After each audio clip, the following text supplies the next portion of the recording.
From the shores of Malibu where the waves are pumping, to the Great Wall of China, and to the streets of Charlotte, North Carolina, where the UFC is coming. We are live. This is It's Time Radio, the show where we talk about what you think about but may be afraid to voice. Do not worry, we will voice it for you. We talk about everything on the show: sex, drugs, rock and roll, UFC, entertainment, sports, TV, politics, and TJ De Santis. Why? Because he's my co-host and producer. Here we are. TJ, how are you? If TJ De Santis is a topic of discussion on It's Time, we're scraping the bottom of the barrel. But I'm TJ time. I'm happy to be here nonetheless, Buff. How are you? I'm good. Busy week. Last week, of course, we had the UFC 288. Heck of a show in Newark, New Jersey, Soprano territory. I made sure to wear my Soprano style tuxedo, a little bit of the old, You look effects. good. You look good. Thank you. I appreciate it. No, actually, I'll tell you, that's one of my favorite tuxedos. King and Bay, my King and Bay, or King and Bay out of Toronto, Canada. For everybody asks me, where do I get my suits? I've said it before on the show. You go to My King and Bay on Instagram, or go to mykingandbay.com, or it's kingandbay.com, one or the other. But King and Bay is an amazing designer of suits, tuxedos, and they will make your suits. They'll ship them anywhere in the United States. But the material, I felt like I was wearing pajamas. It was that comfortable. They look comfortable. Yeah, and that combined with the energy from the crowd, they were just totally into it. It's a hell of a show. Man, No New Jersey has such a rich history in the UFC when you think about, where it all started. UFC's first show was back at, I believe, UFC 28, which was Battle at the Boardwalk. And then this show last Saturday, not really super publicized, but it was the 20th show in the Garden State in the UFC's history. And, first time back in Newark since COVID. It was good to see. I mean, that's a fight fan base right there. That's a hotbed. It's in the shadow of New York, which is unfortunate when you think about, how many people think about, oh, the UFC needs to go to Madison Square Garden. Well, for the longest time, they couldn't. And Newark was the spot. And it was good to see those fight fans get a show in their backyard, if you will. Yeah, exactly. The UFC is making a point to go back to a lot of places. I've heard rumors about Boston coming up, of course, back to MSG, a lot of international shows coming up. But I only have one complaint, and I land at the airport. The hotel's a 30-minute drive away, unless there's traffic. Right. And then the arena was 5 minutes from the airport. Yeah. It didn't make sense. So I was lucky. My team, the Fight Pass team, we stayed right next to the Prudential Center, right next to the airport. Very convenient. Yeah, but unfortunately, there's not a lot to do down there. It's one of those cities where in the daytime, it's a functioning city, but after like 5, 6 o'clock at night, you're basically having to go into New York City if you want to do anything. Totally. And I had no time to go into New York City. I've done that before, because New York's a city that never sleeps. Right. We finished the show around 1 or 1:30 in the morning. Oh, and that's the toughest part about those East Coast shows, Buff. Yeah, but you know what? This weekend is Charlotte, North Carolina, and it starts at 11:30, I think, is the first fight in the morning, and we end at 6 o'clock. And for a Pacific guy, I'll be able to actually have a dinner. For a Pacific Coast guy, though, that's like 7:30 in the morning, first fight. I know. It's early. Even you the like KSI that? fight. Do you prefer that? What's that? Do you prefer the early start time where you're getting done at around dinner time? I love to sleep in, relax, work out, do everything I like to do in the morning. But quite honestly, it's a little bit of a pain to start the show early, as we do in China and Singapore and stuff like that. When I say a pain, it's like you got to adjust your sleep zone and everything else. Right. But the benefit is you do end early. Right. You can go out and have a nice dinner. Yeah. Right. Get a proper night's sleep before you go get on the airplane the next day.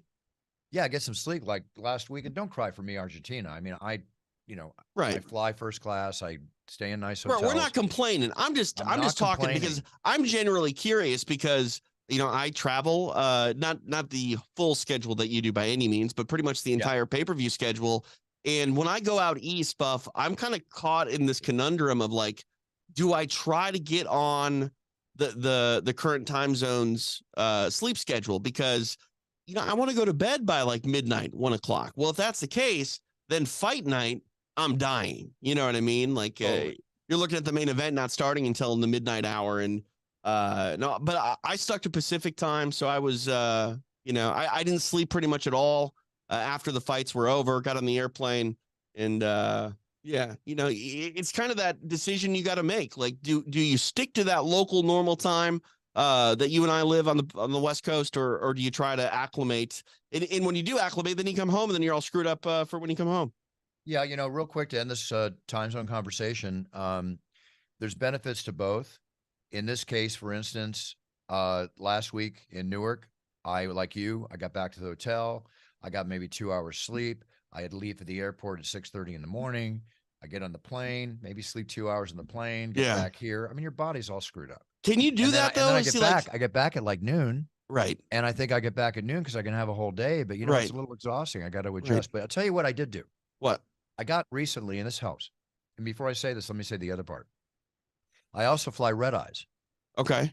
Sometimes, like when I have appearances for Puncher's Chance Bourbon or something. Not a bad idea. And I get in early, and I'll get to sleep in the hotel room, and because I hate wasting an entire day of travel. I hear you. Yeah. I can't afford to lose days with everything I have to do, or even recovering. If you do travel, and you don't get a proper night's sleep, you might be there on time. Like that's the difference, I think, between a red eye in first class and a red eye in coach, Buff. Yeah. If you're in first class, you're doing all right. Yeah. As long as the seats go all the way back. But anyway, I don't like talking about first class or business class because a lot of people fly coach, and I wish they could all fly first class or business class. Trust me, I feel you. But that's the thing. You get to a place sometimes on a red eye, and if you don't get good sleep on the plane, it's like, dang, I'm losing today anyway because you're just in a fog. Exactly. What did you ask me before I went back to this? We were talking just generally about time zones and things like that. How do you do it when you, like, say, work a show in Asia? Like if you're doing like a Singapore show or a Korea show, do you try to get on a time zone before you leave? Yeah, it's real simple. Domestically, I leave Friday. I'm back on Sunday, unless I have appearances on Friday for something else, like Punchers or my cologne or something like that. Right. By the way, the cologne's still #1 on Amazon. Very nice. Very nice. And it's going to be announced soon. I don't want to be premature, but UFC fans will be able to buy this regularly where you like to buy your UFC merchandise. So go figure that out. Oh, so like on the concourse of the show? We're working on a lot of things that are going to take place. Nice. If you can ever hook up your producer with some It's Time cologne, even some promo stuff, we could probably give those away when they do the fan experiences. Yeah. Okay. Well, you remind me of that. We'll set all that up. I just want one for myself, but you got it. Here's an answer to your question. Now, when it comes to Asia and stuff like that, I have to leave on a Wednesday, so I can get there on a Thursday. Right, because you lose a whole day. I lose a whole day. Yeah, I need a day to get myself together. I've landed on Fridays and done the shows on Saturdays and just bounce back. The shorter time you spend going away, the less chance you have of jet lag. Right, it's just basically wearing on the body. Do you check a bag? Yeah, but I carry the monkey suit with me. I make sure I carry. That's smart. I carry the what I wear for the show, shoes, everything I need show night. I have my backpack, but yes, I do have a bag I have to check in. Do you have a backup suit? No. So it's one and done. With me. I carry it with me. Wow. See, I thought you would have a backup just in case. No, I carry it with me. Because, it probably doesn't happen to you fancy, bougie, first class people, but even with the carry-on, every once in a while, they'll take it from you. They'll do a gate check. And when that happens, man, I get real nervous because I have to tear that off my hand, buddy. I hear you. I have to travel with gear to do extra rounds. And, I carry the main components in my carry-on bag. But if I were to lose one of those things, I don't know what I'd do, Buff. Whole show's over. Carry-on, it's got an overnight, I have enough toiletries in there, everything, basically to survive for a day. And then the clothes I wear on the plane, if I have to, I know I could last, God forbid, 2 days and was great. Right. Do you have status? Are you like a medallion member or whatever on any of those airlines? You mean like we get to board before everybody? No, yes, but also do you qualify for a bunch of airline miles and all that stuff? I have a lot of airline miles. Do you stick with one airline is basically what I'm asking. No, it's hard to do that. There's 3 domestics I fly all the time: United, Delta, and American Airlines. Right. Those are the big 3. Those are the ones that I'm on. Yeah. That's where predominantly I have a lot of my stuff. I've rarely ever used my miles for anything. I bought, Brian a ticket. Sure. When I brought a friend over to, a show I pay for the tickets usually. Yeah. You know what's hard though is, I mean, you know this better than anybody. You get these airline miles that you can redeem for reward travel, and when you have time to travel, the last thing you ever want to do is go anywhere. Yeah, but also too, it takes 100,000 airline miles for $1,000 worth of tickets. Not always, not always. It depends on the airline, but on long distance, international flights. So I got a round trip reward travel ticket, and I use it for work. But I got a round trip reward travel ticket on American to Cancun for 16,500 miles. That's great. That's awesome. That's awesome. But I mean, again, I use it for work. So, all right, TJ. I think the big news of the week. Happy Mother's Day. Oh, yes. Well, it's Sunday, Mother's right? Day to all the amazing moms out there. Yeah, I've been doing a ton of videos on Cameo and orders coming into brucebuffer.com, and it's just so cool. Again, my mom is the world to me. Right. And I just love doing that. It's really, really cool. I hope everybody out there has a really special day with their mom. Send the flowers, see your mama, give her a kiss. That's what Mother's Day is all about. I mean, it's not about you. It's about your mom on Mother's Day. Yeah. I think your mother is the only one who you couldn't give a Bruce Buffer intro for a gift. She's probably the only one that wouldn't like it. Yeah, maybe so. I think I think she would like it. I think she would like it. Now that I think about it, she's such a big. Have you ever done one for Connie Buffer? I don't know. I don't think I have. But you're putting an idea in my head. I think I need to do that. It's time, Buff. Yeah, literally. Yeah. As a matter of fact, I'm going to do that right after the show. I mean, how cute would that be? She'll love it. I mean, undisputed mom of the year. Yeah, I got it. Thanks, TJ. Thanks for reminding me. I might definitely, believe me, she'll get the biggest bouquet of flowers and the biggest hug possible when I see her on Sunday. Does your mom have a favorite kind of flower? She loves roses like most women, especially women of her age. She absolutely adores roses. I love giving very fancy orchids that last. Orchids are beautiful. Time. Yeah. My wife likes stargazer lilies, which are actually harder to come by than you might think. Very hard to come by. But again, everybody, happy Mother's Day. If you see this and you want a Mother's Day video, I'm guaranteeing 24-hour delivery, which would be hard for me, on show day, but it doesn't matter. I'll be in a tuxedo. I'll film your videos in a tuxedo if I get them on Saturday or before. But I just love doing videos for Mother's Day. So with that being said, happy Mother's Day. Real quick, let me give the hard sell. If you want your mother to hate you, maybe you don't like your mom, cameo.com/TJ De Santis. I'll be happy to just go record something for your mom. Go for it. Finally, he pitches himself. I like it. But I did so in a self-deprecating way. I like it. Self-deprecating way, Buff. No one's going to order anything from me for Mother's Day. Don't pitch and then negatize your pitch. All right, sorry. Don't do that. I'm working on the branding thing, Buff. I'll get there eventually. I know you are. Let's go over a series of news stories here, and we'll talk a little UFC afterwards with the show coming this weekend. Obviously, a great show last weekend. Yeah. Peloton, that bike? Yeah, the one that basically it's a very expensive bike, but doesn't it have a screen on it? And you can do classes. Yeah, they're recalling 2.2 million of those bikes.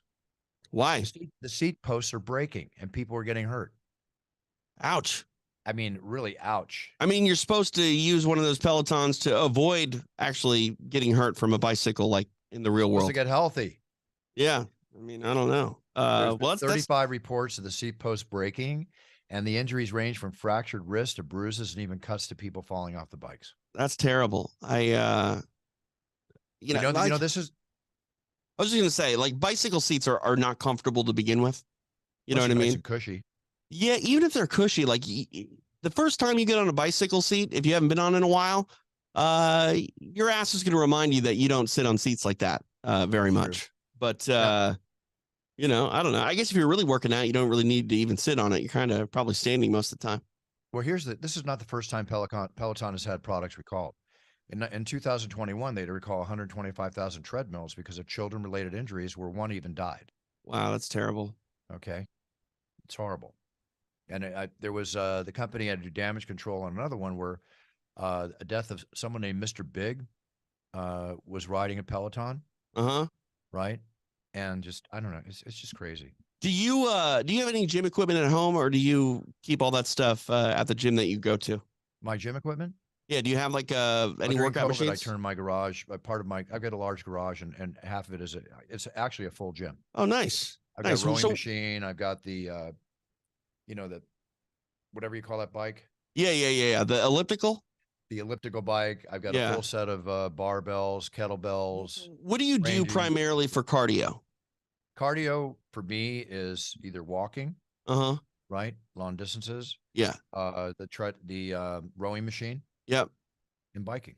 I love the rowing machine. You might not be Rowing able to machine, tell from my physique, but I no, don't it's think great there's for a the physique. It better. works your back. It works a lot. Yeah. I've actually been contemplating buying a rowing machine. It's worth it. Yeah, It's maybe I worth will. it. Maybe I will. Put a TV in front of it, relax, row away. Just have the whole thing. Yeah, I just But need a pair of headphones and the It's Time podcast, and I'm good to go. okay, that's good. That's one way to push it out. So Jay-Z, he's a billionaire, right? Correct. He's actually working on a casino plans for Times Square, New York. Okay, so help me out here. Is New York's not legal to gamble like that, right? Like a casino gamble? I know they allow, if I'm not mistaken, online gaming. Right, but that's different than a straight up casino, especially in Times Square. Oh, here it says right here. Oh my God, you know what the article says? Huh. It's time, Times Square. I just looked at it here. Wow. It says, it's time, Times Square. A gaming license is going to be awarded in New York City. The bill was passed with state legislature.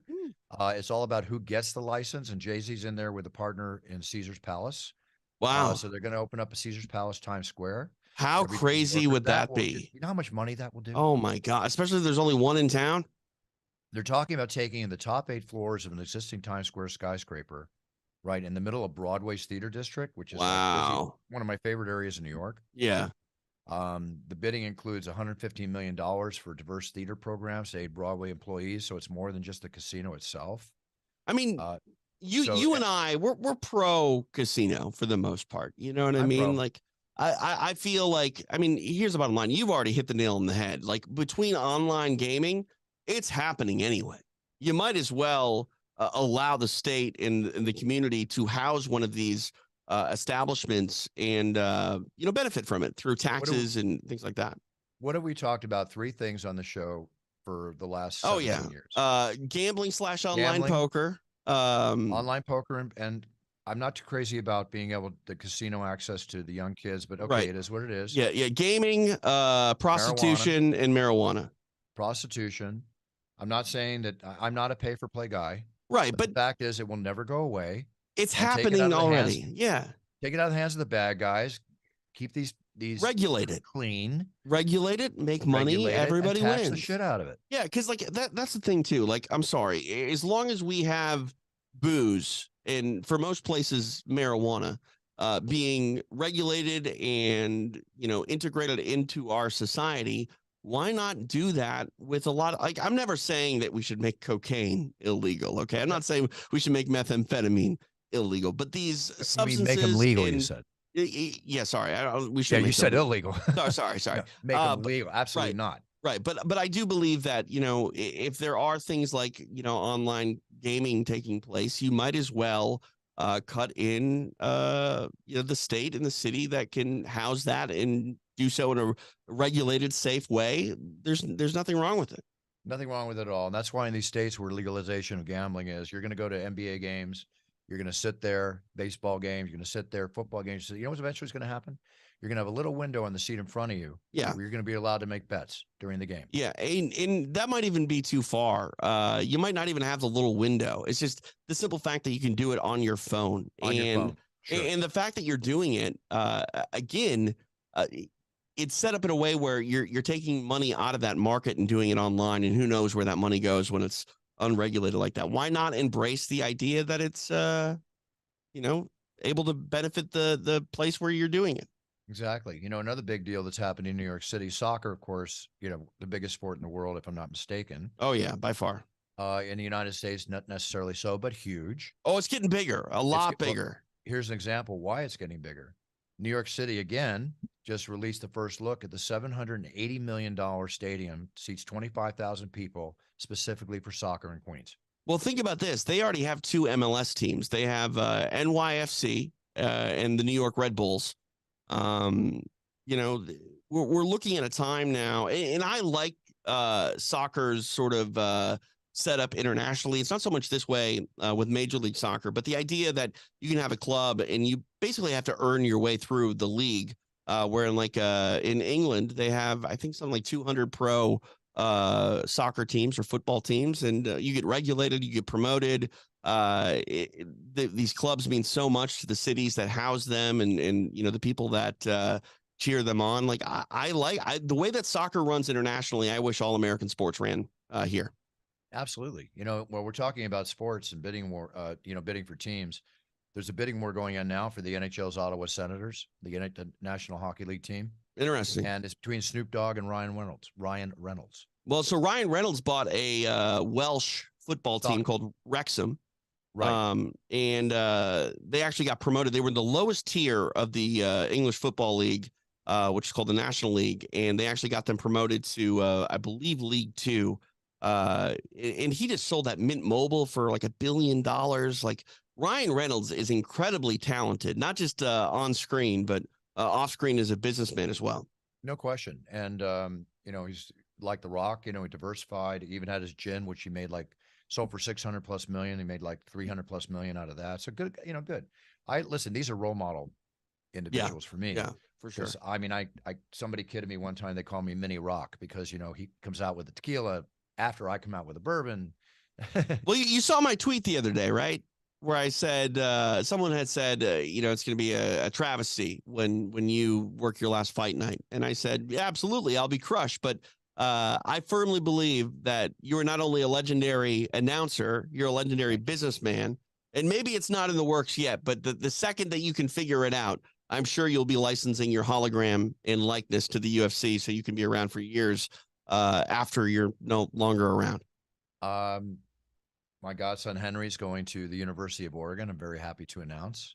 Oh, congrats, Henry. That's great. Yeah, it's great. And he's going to be training in business. He's going to be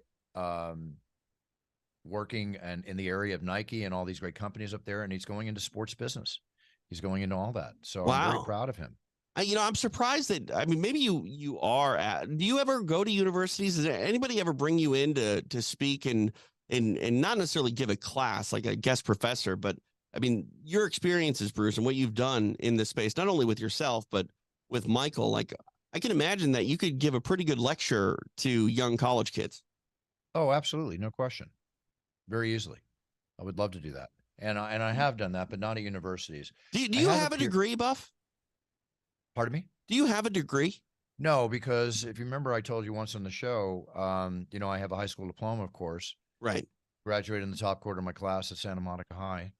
I went to college, had my first, I started in the telemarketing business. I was making amazing money at 18. That's right. So right? you were making so much money, it didn't make sense to continue school. And then first up, I was running my company during the day, or the company I was working for. I was going to school till 10 o'clock at night studying business, but I was doing it for real in the streets during the day. And I said, okay, I'm going to stop college for 2 years. Yeah. If I don't make it, I'll go back. Yeah. And I never had to go back, but I'm not telling people not to go to college. But it's just what worked out for me. Let me say this, and I hate to sort of pile on here. Maybe I'll go the opposite direction. I'm going to say don't go to college. Not for everybody, but there are some things that you're going to find in life that college really isn't going to teach you. Like if you want to do broadcasting and radio, like I would strongly recommend that someone go to school for like journalism, because I agree with that. Because broadcasting is not they're not going to teach you really how to broadcast. It's something that you need to do sort of on your own. Like I interned at a radio station, got opportunities there, and figured out I was decent at it, and sought opportunities to foster growth there. I did go to school for about 3 weeks, and I wasn't making one of my classes because I was doing overnights on the radio. And the college dean was like, "So why are you going to school?" And I'm like, "Because I want to be on the radio." And he's like, "And you're not making it to class because you're on the radio?" I'm like, "Yeah." And he's like, "Well, you can drop today and not have to pay anything." So I did that. Very cool. Very cool. But there are certain jobs, no matter what, Bruce, I think you'll agree with this, that even if you have the degree, you're going to have to learn how to do the job once you get the job. And sometimes you got to get a degree to get the job. But if you find yourself in a situation where, you wonder what you're paying for as far as education goes, because you're already doing what you want to do, do what you did, try to do a little probationary period where it's like, okay, I'm going to pursue this. And if it doesn't work out, maybe I'll go back to school. You don't have to always go to school Like the window to go get your secondary education is really open-ended. It's not a short time. It's real simple. College teaches knowledge. It doesn't teach application. You do Right. labs and stuff. You got to get out in the street. You got to make it happen. Right. It'll also put you into debt too. So be careful with that. Yeah, depending how it works out. But that's great for Henry. University of Oregon is not cheap. That's awesome. It's not cheap. So he's going to be a duck. Yeah, he's excited. I'm very excited for him. It's just going to be hard because, you know, that young man has been around. And of course, Kristen, her son, as every mom on Mother's Day, before us to realize the hardest thing, I'm sure it's tremendously hard for them, as proud as they are, is for when their son or daughter has to leave the house. But I mean, it's not like he's on the other side of the country. It can't be, what, a 90-minute flight maybe to Oregon? No, it's fine. It's fine. It's fine. He's just got to get used to the rain. It's not, he had a chance at the University of Arizona or University of Oregon. University of Arizona, the #1 party college in the country. He didn't really care about that. Right. They shove you right into if you do this, right into a fraternity as soon as you get there. We're in Oregon. You'll go to school in September and you will not be try to get into fraternity until April. That way you get a chance to adjust yourself, meet people. Yeah, find your legs. The young man's on his path, and I'm very proud of him. Good for him. Let's go into some stories and some sports.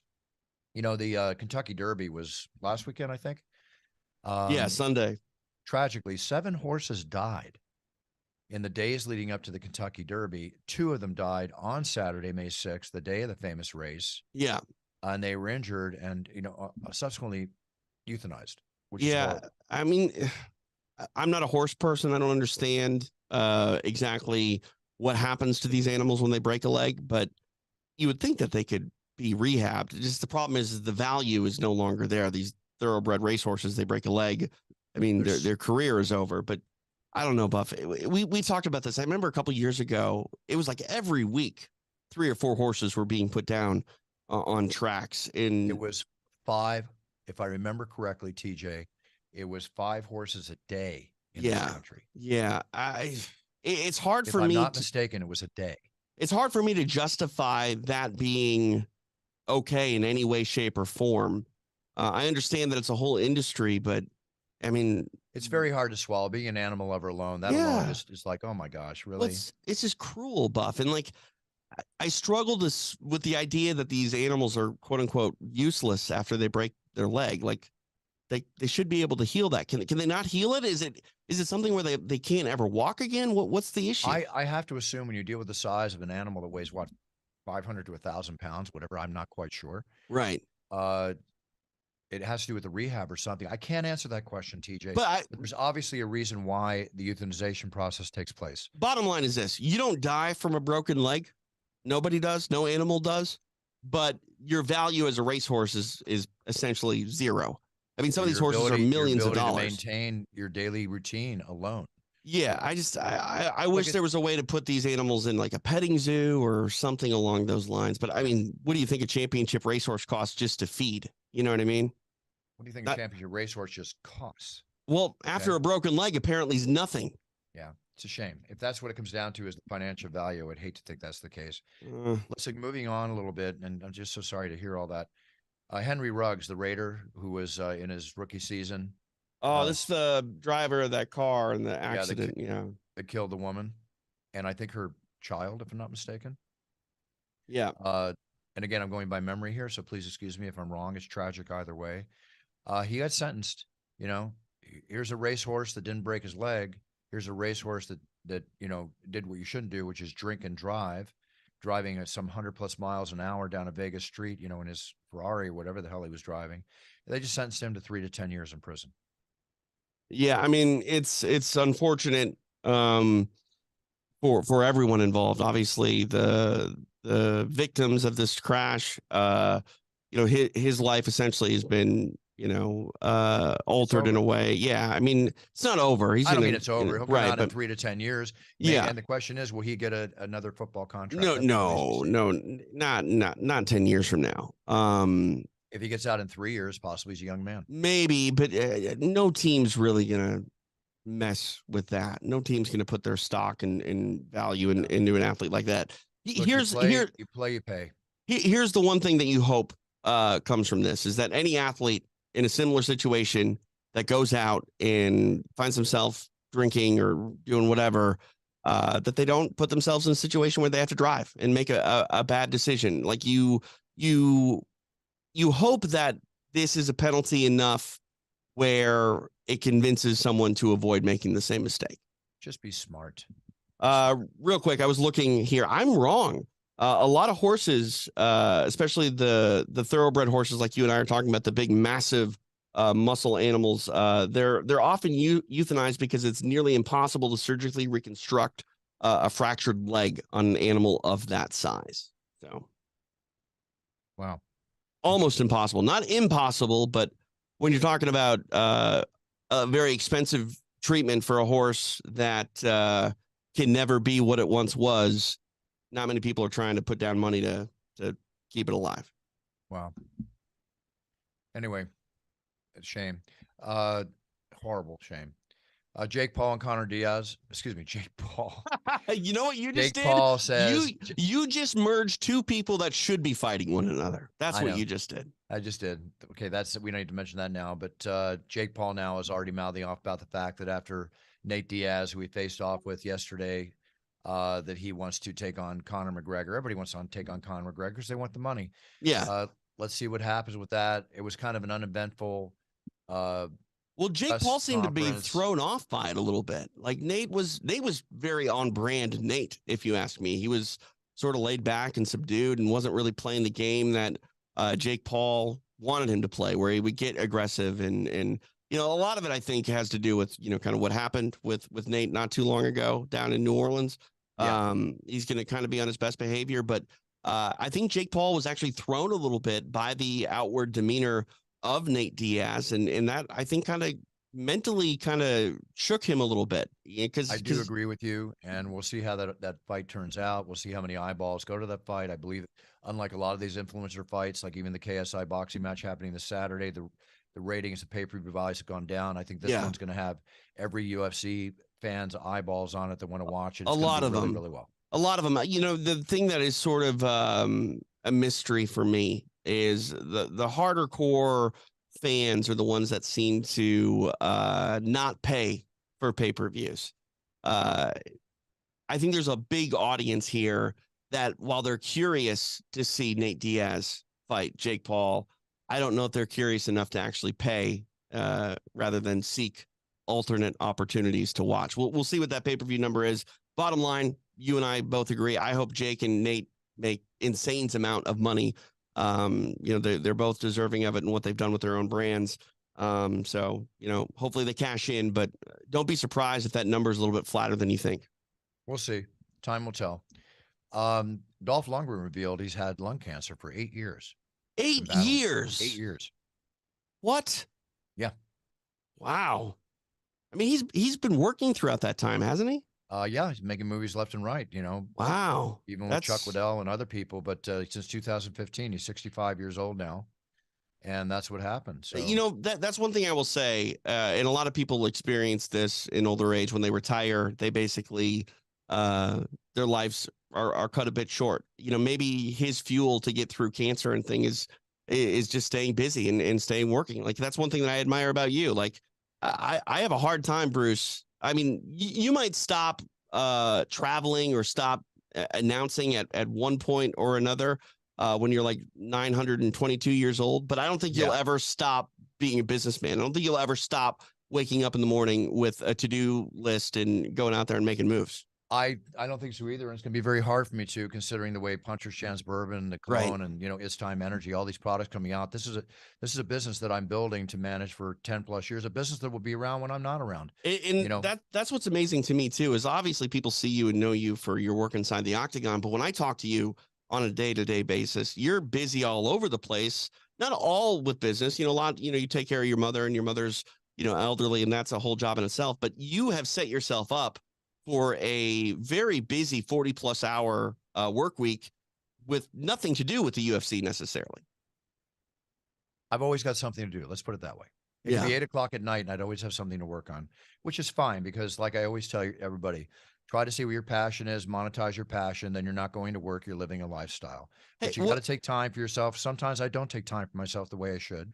And I think you suffer for it too. I think you pay for that at times because you push yourself definitely harder than you should. But no question, there's my moments. But, you know, don't cry for me, Argentina. I'm just doing what I love. I'm curious. We've talked about Brian, your brother's, police work over the years, and now he's retired. Is he similar to you? Is he always keeping? I know he's a big collector.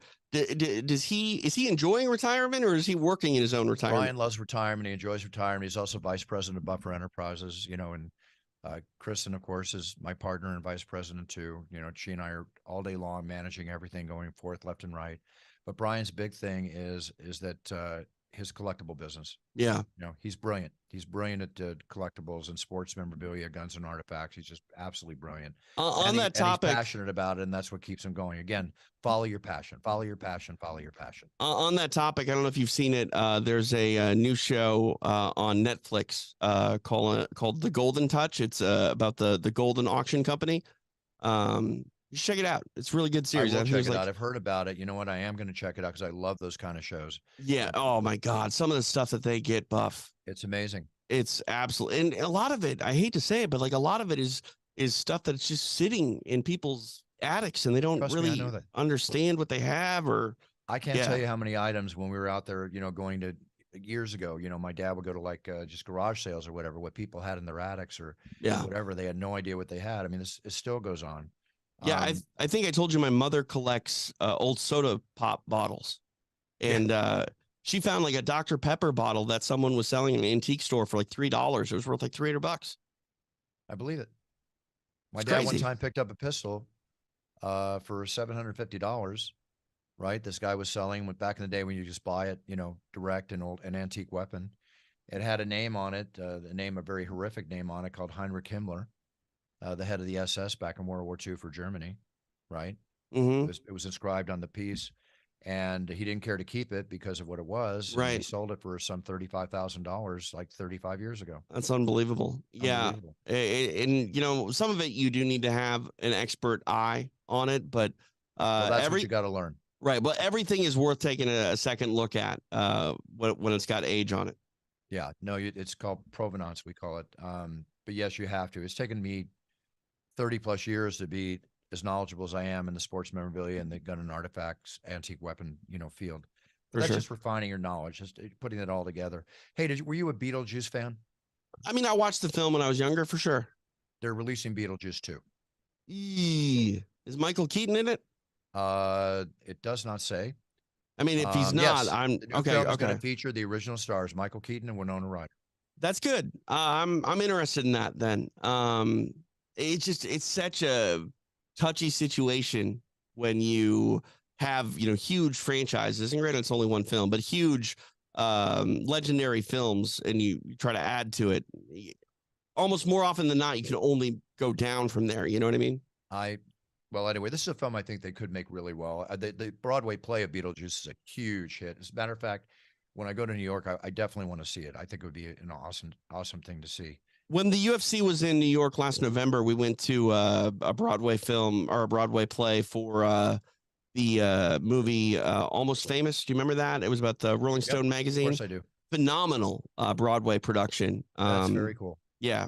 I love a lot of the movies adapted for the stage. I think they work well. Awesome. So TJ, let's wind down the show here a little bit. One thing I want to talk about is our sponsor, medicaleverything.com. It's got a really good article now this week on medicaleverything.com about 5 science-based reasons why laughter is a great national medicine. One of the big thing is it reduces stress and anxiety, and it boosts the immune system. Yeah. Aside from all the other benefits that it has, and it also improves a healthy heart and overall well-being. So check this out, because laughter is a very key thing. Make them laugh, have a good time. And again, guys, you can't make your girl you're out with laugh. I don't know if there's going to be a second date. Yeah, that's why you bring them to the comedy club, and then they think that you're funny. Yeah, but you better have a little game in yourself after you take them to the comedy club. Hey, you know what? You can be inspired by it. You know what I mean? Exactly. Like that's one thing. If you are in a mood to be funny and to laugh, it's easier to make other people laugh. So get in the mood. Exactly. Hey, all right, Saturday. Okay, yeah. We're gonna go to the UFC. I wanted to talk a little bit about 288 before we get out of here. Okay, I've got a few minutes here. I got to run. Okay, I just your thoughts on Aljamain Sterling, his performance over Henry Cejudo. I thought it was an excellent fight. Henry's in there, being the great warrior and probably one of those most amazing sports combat athletes in history of sports. At first, I thought Henry edged it. right? I didn't. I thought it was pretty clear. 3-2. I just thought at first, and then when I was looking at the scorecards and putting together and reenacting the fight in my head, I gave it to Aljo. Listen, let's face it, he got the W. He's going to go on. I think the fight between him and Sean O'Malley is going to be a hugely watched fight. Yeah, I hope so. I hope so. What did you think about O'Malley getting in the Octagon and Merab Dvalishvili taking his jacket? It wasn't planned, but it made for a lot of talk. It made for a lot of after press, and it was a bit of a, shall I say, a dick move. Oh, come on. It was hilarious. That was exactly what I was about to say. It was hilarious. But it was hilarious. I'm not like hating on Sean. I think Sean's a nice kid. I think he's really smart when it comes to business. I'm not picking a side here by any means, but talk about Merab just, seeing an opportunity and running with it. He did a great job. He did it. He took it. He didn't get any trouble for it. O'Malley hands his jacket aside. He's all hyped up doing his. He didn't even hand it. He just took it off. I mean, you got to learn a lesson there, Sean. It's all good. It's all good for sure. Yeah. Okay.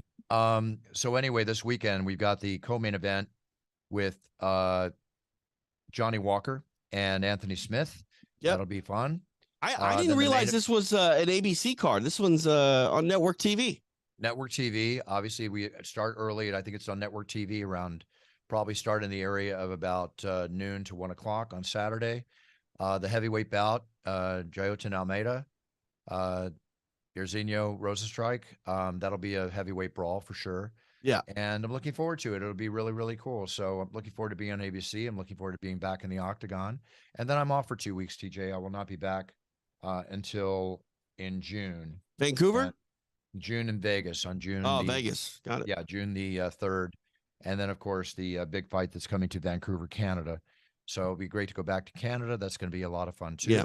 I'm really excited about that Vancouver main event. Not to disparage Juliana Pena by any means. She deserves her rubber match against Amanda Nunes. But the idea of Irene Aldana, this Mexican upstart, it's been a long run for her to get to this opportunity. I called her fights in Invicta.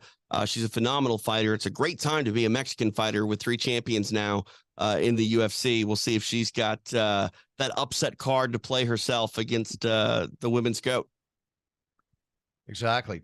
There's a lot more to talk about, TJ. I'm on a tight schedule today because I got to fly out early in the morning. I need to go train for a couple hours to get my my Octagon face on and body on, whatever. So what's up? What do you think, Buff? People can check out Extra Rounds. It's a show I do for UFC Fight Pass. We're available on the Fight Pass platform. Also available on the UFC Fight Pass Facebook page and YouTube as well. So if people want to check that out, I'd appreciate them doing so. And, always follow me on Twitter at TJ De Santis. Very, very cool. All right, everybody. Thank you for tuning in. We love all the people listening to the show. Thank you, Fight Pass. As everybody should know that we are on Fight Pass with It's Time Radio, or It's Time Podcast. I call it radio all the time, but It's Time Podcast. Buff, at this point, I started in radio. They made radio become television. It's all available via podcast. I don't know what it is and what it isn't, but I'd call it what you will. Just tune in. Watch, listen, pay attention. I appreciate it. Yeah, exactly. Let me see what today's saying is. No man can be provident of his time who is not prudent in the choice of his company. Okay. Okay, I'm going to need a thesaurus for that one.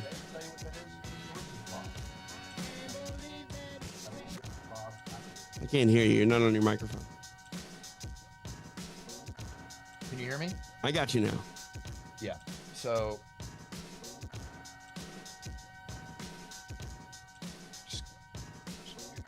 what happened? Nothing. I got to take care of something. This is Bob. That's his sayings. Oh, yeah, Bob. I know Bob. You follow Bob. If you don't follow the sayings, you wind up looking like Bob. Okay, don't look like Bob. Don't look like Bob. Very simple. All right, I'm going to let you go because I know if you're like a shark. If you're not moving, you're dying. Yeah, I just threw everything off my desk. Okay, everybody. I'm a little rushed. Sorry about that. Listen, have a great week. Set on that path.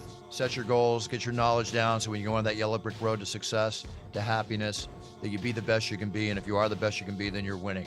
Have a great week, everybody. I will see you from the Octagon on ABC on Saturday from Charlotte, North Carolina. And we'll be back next week. Sorry for the quick out, but thanks for tuning in. Buffer out. I can't believe this.